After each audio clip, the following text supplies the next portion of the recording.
Hello and welcome dear student, मैं Manish Sharma math के इस लेक्चर में आप सभी का स्वागत करता हूं। तो बच्चों, आपके जो फर्स्ट इसकी जो बुक थी जो कन्वर्जेंस थ्योरी, उससे रिलेटेड जो आपके एग्जाम से रिलेटेड है वो लगभग हमारा कंसेप्ट कवर हो चुका है। और बच्चों, जो इसी पेपर की जो सेकेंड बुक है जो आपकी जिसे आप हायर कैलकुलस यानी उच्चतर कलन जिसका नाम है, उसको बच्चों आज हम स्टार्ट करने जा रहे हैं। और उसका सबसे फर्स्ट जो टॉपिक है, सबसे पहले का जो टॉपिक है वो है लिमिट। और बच्चों, लिमिट से रिलेटेड कंसेप्ट आपका पढ़ा हुआ है, बेसिक लिमिट के बारे में आप सब जानते भी हो। यदि आपको याद हो तो आपने 11th क्लास में भी लिमिट का कंसेप्ट पढ़ा है, 12th क्लास में भी लिमिट का कंसेप्ट पढ़ा है।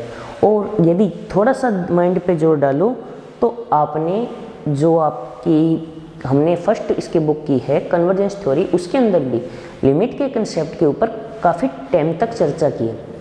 हाँ, अब चर्चा करनी और ज़्यादा ज़रूरी क्यों हो जाती है, क्योंकि बच्चों अभी तक आपने सिर्फ ये पढ़ा कि जो सिंगल वेरिएबल फंक्शन होता है उसकी लिमिट क्या होगी। जो आपका सिंगल वेरिएबल फंक्शन है उसकी लिमिट क्या होती है, अभी तक आपने कुछ ऐसे कंसेप्ट को पढ़ा है। लेकिन जो डबल वेरिएबल फंक्शन होते हैं उनकी लिमिट निकालना या उससे रिलेटेड और बेसिक जानकारी, वो सब बातों पर बच्चों अब हम चर्चा करेंगे। तो ये स्टार्ट करते हैं। सबसे पहले लिमिट की डेफिनेशन को बेसिकली समझने का प्रयास करते हैं। ठीक है स्टूडेंट, सबसे पहले हम लिमिट के जो बेसिक डेफिनेशन है उसको समझने का प्रयास करते हैं। देखो, आपने बच्चों हो सकता है जो 12th क्लास तक पढ़ा हो, अलग अलग तरीके से आपने लिमिट की डेफिनेशन पढ़ी होगी। भाई आपने छोटी क्लास में ये पढ़ा होगा कि जैसे आपने कुछ ऐसा लिखा होगा, limit x tend to a fx equal यदि f a हो तो ये जो वैल्यू है वो इसकी क्या कहलाती है, सीमा अर्थात लिमिट। कुछ इसी कंसेप्ट को आप लेके चलते हो। कोई भी पॉइंट के ऊपर उसकी लिमिट एग्जिस्ट करती है या नहीं करती, आप ये पता करने के लिए आप क्या करते हो, आप लेफ्ट साइड से देखते हो, लेफ्ट लिमिट, राइट लिमिट और फिर पॉइंट वैल्यू। यदि तीनों इक्वल आती है तो आप ये बोल सकते हो कि हाँ भी इस पॉइंट पर इसकी लिमिट है। लेकिन यदि इसके पीछे का जो मेन कंसेप्ट है, पीछे का जो मेन लॉजिक है, वो क्या हुआ, तो सबसे पहले आपके माइंड में यदि ये कंसेप्ट ये है कि x इक्वल टू a पर जो फंक्शन की वैल्यू है वो लिमिट है, यदि आपके माइंड में सबसे पहले ये कंसेप्ट है कि x इक्वल टू a पर जो फंक्शन की वैल्यू है उसे आप यदि लिमिट बोलते हो तो बच्चों ये कंसेप्ट गलत है। लिमिट कभी भी पॉइंट के ऊपर वैल्यू बताती नहीं है। यदि पॉइंट के ऊपर वैल्यू बताती ना तो आप खुद सोचो ना, यहाँ पे एरो का साइन की बजाय इक्वल का साइन नहीं हो जाता क्या। थोड़ा सा माइंड पे जोर डालिए, ये सोचिए कि यहाँ पे एरो के साइन की जगह इक्वल का साइन नहीं जनरेट हो जाता का, हो जाता ना। क्लियर सिंपल सी बात है भाई, यदि इक्वल टू पे लिमिट है तो फिर इक्वल का साइन हो। एरो क्यों, एरो इसलिए क्योंकि ये बता रहा है कि जैसे जैसे आप ए की ओर जाओगे उस वक्त आपका फंक्शन किस वैल्यू की ओर जाएगा।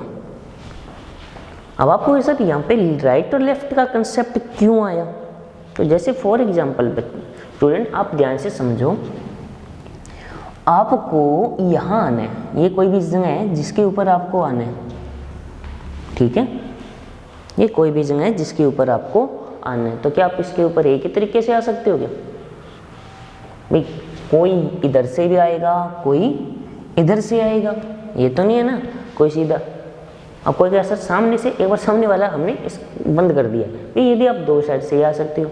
तो जो आपने रियल नंबर लाइन पढ़ी, रियल नंबर लाइन जैसे आप वास्तविक संख्या रेखा कहते हो, शायद आप 6th या 7th क्लास से पढ़ते आ रहे हो, उसके अंदर यदि मान लीजिए मैं ए पॉइंट को यहाँ मान लूँ, उसके अंदर बच्चों यदि मैं ए पॉइंट को यहाँ मान लूँ तो क्या होगा।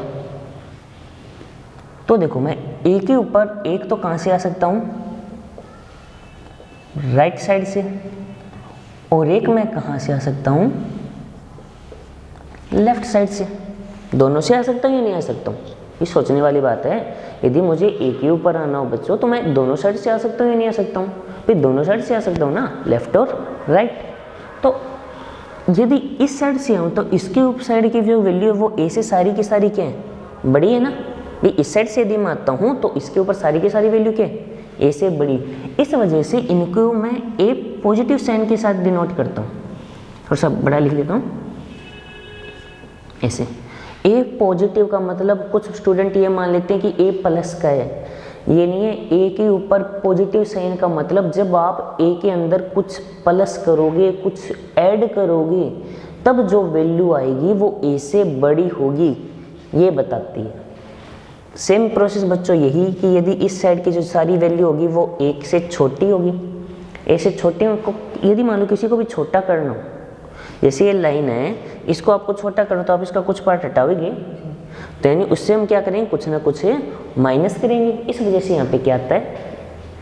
लेकिन बच्चों जब आप उस पॉइंट से दूर होते हो तो आपको कुछ ना कुछ डिस्टेंस दिखेगी वैल्यू में, लेकिन एक पॉइंट फिर ऐसा आएगा इस साइड से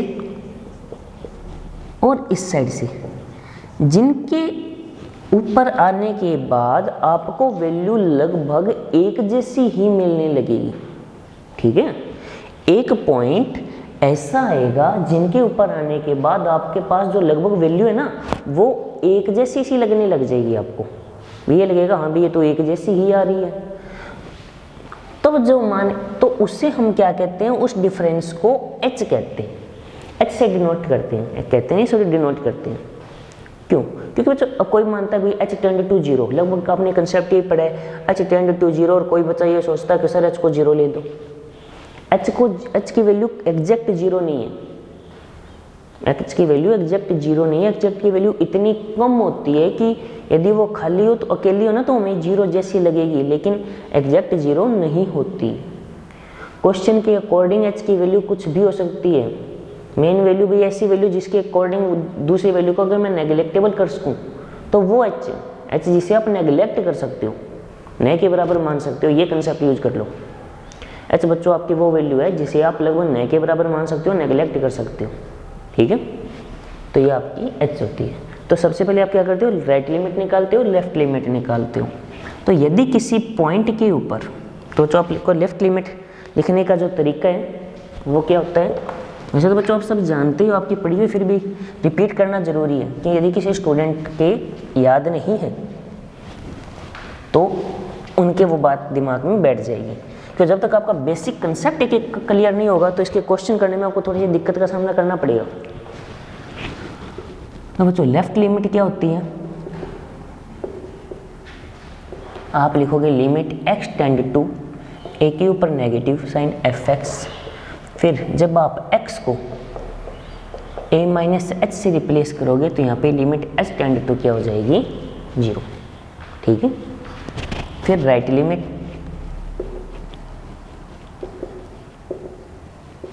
इसका फॉर्मूला क्या होता है कि limit x tend to a के ऊपर पॉजिटिव साइन आएगा, fx equal to limit h tend to 0 f of a plus h, कुछ ऐसा कंसेप्ट होगा। ठीक है, यदि ये दोनों इक्वल आती है फिर आप सीधा देखते हो कि limit x tend to a क्या fx फंक्शन की वैल्यू f इक्वल आती है। यदि तीनों वैल्यू इक्वल आ जाए, यदि ये तीनों वैल्यू इक्वल आ जाए तो बच्चों आप ये बोलोगे कि दिए गए फंक्शन की सीमा का यानी लिमिट का अस्तित्व है, यानी लिमिट एग्जिस्ट करती है, और जो भी वैल्यू आएगी वही उसकी क्या हो जाएगी, लिमिट। अब आपने बच्चों लिमिट से रिलेटेड बहुत सारे रूल भी पढ़े होंगे, अलग अलग तरीके के बहुत सारे रूल पढ़े ना। जैसे भी कोई फंक्शन है, जैसे एक आपने भी आप प्रसार भी करते हो, सीधा रूल लगाते हो, लोपिटल रूल भी लगाते हो, या अलग अलग और भी जो रूल है यानी कैंसिल करके कुछ भी जो भी रूल लगाते हो वो सारे रूल आपके पढ़े हुए हैं, तो वो आपको सारे के सारे याद करने हैं। ठीक है, क्योंकि हमें अब लिमिट के कंसेप्ट के अंदर आते हैं तो बच्चों हमें उनकी ज़रूरत पड़ेगी और वो याद होने ज़रूरी है, क्योंकि छोटी छोटी बातें हैं जो आपके काम की है। लेकिन अब हमारा जो मेन कंसेप्ट है उसके ऊपर हम आते हैं, जिससे रिलेटेड आपसे क्वेश्चन पूछे जाते हैं, जो डेफिनेशन भी कई बार पूछी जाती है। जो अब जो डेफिनेशन हम पढ़ेंगे वो आपको मेनली याद रखनी है, जिसका स्पेशल नाम भी दिया गया है एप्सिलॉन डेल डेफिनेशन, जिसे आप कॉची की डेफिनेशन भी कहते हो। इसके दो नाम है, क्या नाम है इसके, नंबर एक तो है इसका एप्सिलॉन डेल डेफिनेशन और एक है इसका नाम कॉची की डेफिनेशन। ठीक है, हाँ आपको दोनों याद रखनी है, लिखने का तरीका। तो उसे क्या कहता है कि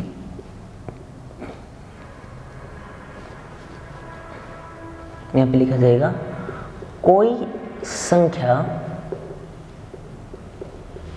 L यहाँ पे बच्चों फाइनाइट नंबर है, परिमित संख्या है, ठीक है, ये बात आपको याद रखनी है। L यहाँ पे आपका फाइनाइट नंबर है, यानी एक परिमित संख्या है। कोई संख्या L किसी फलन fx की सीमा कहलाती है। और बच्चों याद रखना fx यहाँ पे रियल वैल्यूड फंक्शन है। रियल वैल्यूड फंक्शन का मतलब इसका जो परिसर है वो रियल नंबर के अंदर है, ठीक है, याद रखना। ये कहलाती है यदि डेल ग्रेटर देन 0 के संगत एप्सिलॉन ग्रेटर देन 0, और यहाँ पे ब्रैकेट में लिख लो एप्सिलॉन ग्रेटर देन डेल। इस प्रकार विद्यमान हो कि यदि x माइनस ए लेस देन डेल होगा, उसके संगत fx minus L less than क्या होना चाहिए, एप्सिलॉन होता है। तो हम ये बोल सकते हैं कि जो L है वो fx की x इक्वल टू a पर क्या है, लिमिट है। कंसेप्ट समझ आया बच्चों? आराम से डेफिनेशन को रिपीट कर रहा हूँ, एक एक बात को समझिए, दिमाग में बैठाइए। आपको क्या दिया गया है कि एप्सिलॉन डेल डेफिनेशन क्या है कि कोई संख्या L किसी फलन fx की x इक्वल टू a पर, यहाँ पे ये वर्ड लिखना जरूरी था, x इक्वल टू a पर सीमा कहलाती है यदि x इक्वल टू a पर सीमा कहलाती है यदि डेल ग्रेटर देन 0 के संगत। डेल बच्चों एक न्यूनतम धनात्मक संख्या है जिसे आप नेग्लेक्ट कर सकते हो, ठीक है। डेल ये नहीं है कि कोई बहुत बड़ा नंबर है, कोई ऐसा नंबर है जिसे आप नेग्लेक्ट कर सकते हो, बस इतना याद रखो। डेल की वैल्यू चाहे कुछ भी हो, उससे हमें कोई फर्क नहीं पड़ता, यदि हम क्वेश्चन के रिस्पेक्ट में उसको नेग्लेक्टेबल कर सके तो बस वो डेल, ठीक है। कि संगत एप्सिलॉन ग्रेटर देन 0 इस प्रकार एग्जिस्ट करता हो, विद्यमान हो कि यदि x माइनस ए लेस देन डेल हो। यदि आपका x माइनस ए लेस देन डेल होने का मतलब बच्चों ये हो गया कि इसको जो हम समझेंगे ध्यान से, तो वैसे तो आपने कन्वर्जेंस थ्योरी में पढ़ा है, फिर भी दोबारा रिपीट कर लेते हैं कि जब मोड हटाएंगे तो इसके ऊपर प्लस माइनस साइन लगता है। कंप्लीट इनक्वालिटी में a ऐड कर दिया तो कुछ ऐसा बन जाएगा, यानी x is belong from a minus del a plus del. समझ आ गई? यदि आपका जो x है बच्चों वो कहाँ से बिलोंग करना चाहिए, a माइनस डेल और a प्लस डेल। इसका मतलब ये हो जाता है कि जो x है वो a के इतना पास होना चाहिए कि हमें ऐसा लगे कि वो a है। जैसे फॉर एग्जांपल बच्चों a का मान यदि मान लो 2 है और मैं ये लिखता हूँ 1.99999, तो उसका बेसिकली मीनिंग क्या हुआ? हमसे सोचो, यदि a का मान लो 2 है और मैं लिखता हूँ 1.99999, तो आप उसे 2 ही मानोगे। और यदि ऐसा है कि मैं ये लिख दूँ 2.0000001, उसको तो आप भी 2 ही मानोगे, अप्रोक्सीमेट 2 है, यानी आप उनको क्या बोलोगे, 1.99999 लिखने की बजाय आप उसको 2 लिखना पसंद करोगे ना। और 2.0 यानी वैल्यू बच्चों वो ऐसी होगी कि उसके एकदम पास दिखेगी, हाँ, लेकिन अंतर तो होगा कुछ ना कुछ। तो यदि आपका x कुछ इस तरीके से a के नेबरहुड में आ जाता है, इस तरीके के वैल्यू बच्चों हम जो सेट बनता है उसे बोलते हैं नेबरहुड। नेबरहुड का मतलब उसके एकदम नज़दीक, ठीक है। तो आपका उसके करस्पॉन्डिंग fx भी फिर यहाँ से क्या होगा, यदि मैं मॉड हटाता हूँ,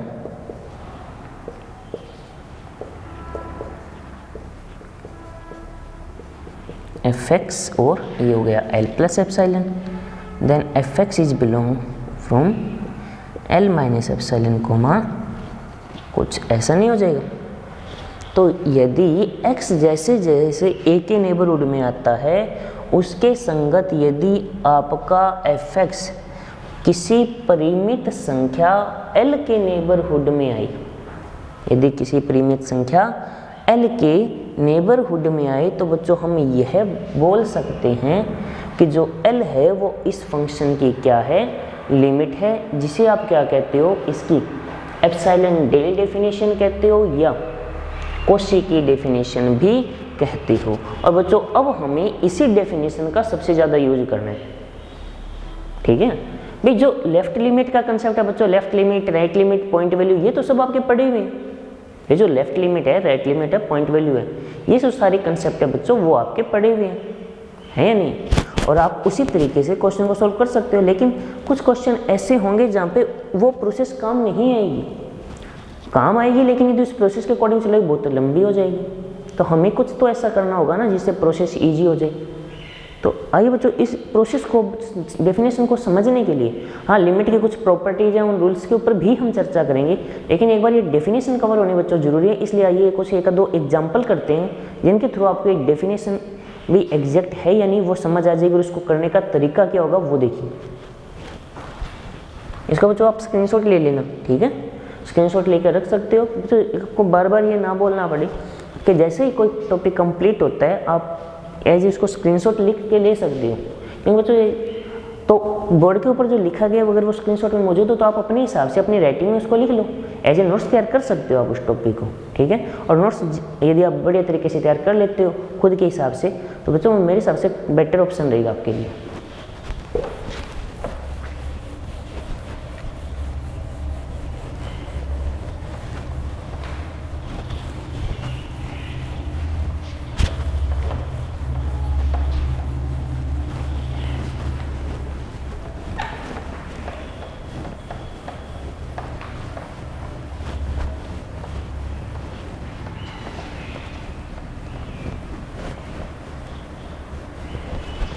देखिए स्टूडेंट आगे एक कोई क्वेश्चन देखते हैं जिससे आपको ये कंसेप्ट क्लियर हो जाए।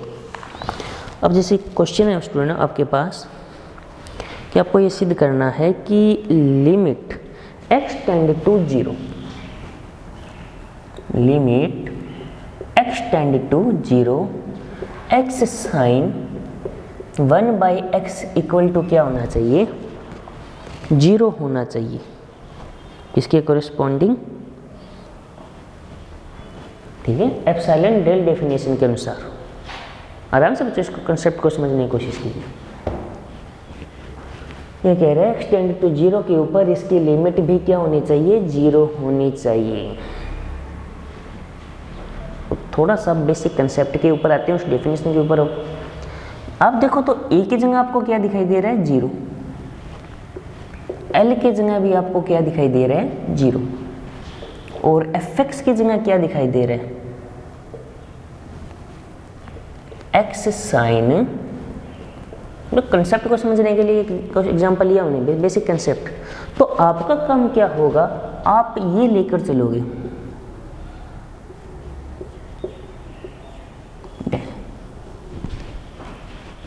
और ये आप प्रूव करोगे। यदि ऐसा आप कर पाते हो तो आसानी से प्रूव हो जाएगा कि जो L है वो इसकी लिमिट है, ठीक है।